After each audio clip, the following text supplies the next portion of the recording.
الحمدللہ رب العالمین والعاقبۃ للمتقین والصلاة والسلام علی رسولہ محمد وآلہ واصحابہ اجمعین اما بعد فاعوذ باللہ من الشیطان الرجیم بسم اللہ الرحمن الرحیم یا ایہا الذین آمنوا قوا انفسکم واہلیکم نارا صدق اللہ مولانا العظیم۔ محترم ناظرین و سامعین، السلام علیکم ورحمۃ اللہ وبرکاتہ۔ آج کی ہماری گفتگو کا عنوان ہے غیر مسلم ممالک میں مقیم مسلمانوں کے مسائل، ذمہ داریاں اور ان کا حل۔ میرے محترم بھائیوں، بہنوں اور عزیز دوستوں، آج پوری دنیا سے مسلمان ملازمت، روزگار، تعلیم اور پرآسائش زندگی کے حصول کے لیے غیر مسلم ممالک کا رخ کرتے ہیں۔ وقت اور حالات کے ساتھ ساتھ وہیں پہ ان کی شادیاں ہوتی ہیں اور وہیں پہ ان کے بچے ہوتے ہیں، لہٰذا انہی ممالک کے ساتھ ان لوگوں کا مستقبل وابستہ ہو جاتا ہے۔ جب ان کا مستقبل انہی ممالک کے ساتھ وابستہ ہو جاتا ہے تو وہاں پر رہنے سے کچھ مسائل بھی جنم لیتے ہیں۔ بحیثیت مسلمان ان کی کچھ ذمہ داریاں بھی ہوتی ہیں اور ان مسائل کے حل کی تلاش بھی انہیں ہوتی ہے۔ اسی طرح بہت سارے ممالک ایسے ہیں جہاں پر مسلمان آباء و اجداد سے اقلیت کی صورت میں رہ رہے ہیں، وہاں پہ مسلمانوں کی حکومت نہیں ہے، لہٰذا اسی طرح کے مسائل ہر اس مسلمان کو درپیش ہیں جو کسی بھی غیر مسلم ملک کے اندر مقیم ہے اور بحیثیت اقلیت کے مقیم ہے۔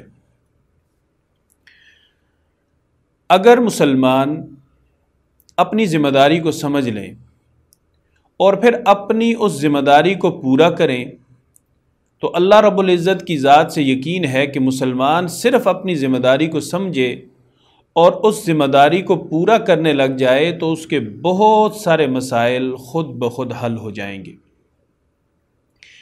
آج کی اس گفتگو میں ہم اس بات کا جائزہ لیں گے کہ موٹے موٹے اہم مسائل مسلمانوں کو کیا ہو سکتے ہیں اور شریعت کی روشنی میں مسلمان ہونے کی حیثیت سے ان کی ذمہ داری کیا ہے اور ان مسائل کا حل کیا ہے۔ اللہ رب العزت قرآن میں فرماتے ہیں، ہر ایک مسلمان سے اللہ کا یہ خطاب ہے، یا ایھا الذین آمنوا قوا انفسکم واہلیکم نارا، اے ایمان والو، اپنے آپ کو بھی اور اپنی اولادوں کو بھی، اپنے اہل و عیال کو بھی جہنم کی آگ سے بچاؤ۔ اس سے پتہ یہ چلتا ہے کہ مسلمان گھر میں پیدا ہونے والے ہر بچے کا اس کے ماں باپ کے ذمہ یہ حق لازم ہو جاتا ہے کہ مسلمان ماں باپ اپنے اس بچے کی ایسی تربیت کریں کہ وہ ایک اچھا انسان اور اچھا مسلمان بن کے ایک ایسی زندگی گزارے جس کی وجہ سے وہ دنیا کی پریشانیوں سے بھی محفوظ رہے اور جہنم کی آگ سے بھی وہ محفوظ رہے۔ یعنی اگر خدا نہ خواستہ ماں باپ نے اپنی یہ ذمہ داری پوری نہ کی، ماں باپ خود تو اچھے اور نیک صالح تھے لیکن اپنی اولاد کو اللہ اور اللہ کے رسول سے اور دین اسلام سے روشناس نہ کرا سکے، اولاد کی آخرت خراب ہو گئی، جہنم ان کا ٹھکانہ بن گیا، تو جہنم ٹھکانہ بننے کے جہاں ذمہ دار وہ اولاد ہے وہیں کچھ نہ کچھ ذمہ داری اللہ کی طرف سے اس کے والدین کے ذمہ پر بھی ہوگی، اور خدا نہ خواستہ کہیں ایسا نہ ہو کہ اللہ رب العزت ان کی نیکیوں کو ضائع کر دیں اور اولاد کے جہنم میں جانے کی وجہ سے ماں باپ بھی ان کے ساتھ جہنم کا ٹھکانہ بن جائے۔ اللہ رب العزت نے فرمایا کہ ایسا نہیں ہے، تم جہنم کو کوئی معمولی نہ سمجھنا، بلکہ آگ کی پہچان اس کے ایندھن سے ہوتی ہے۔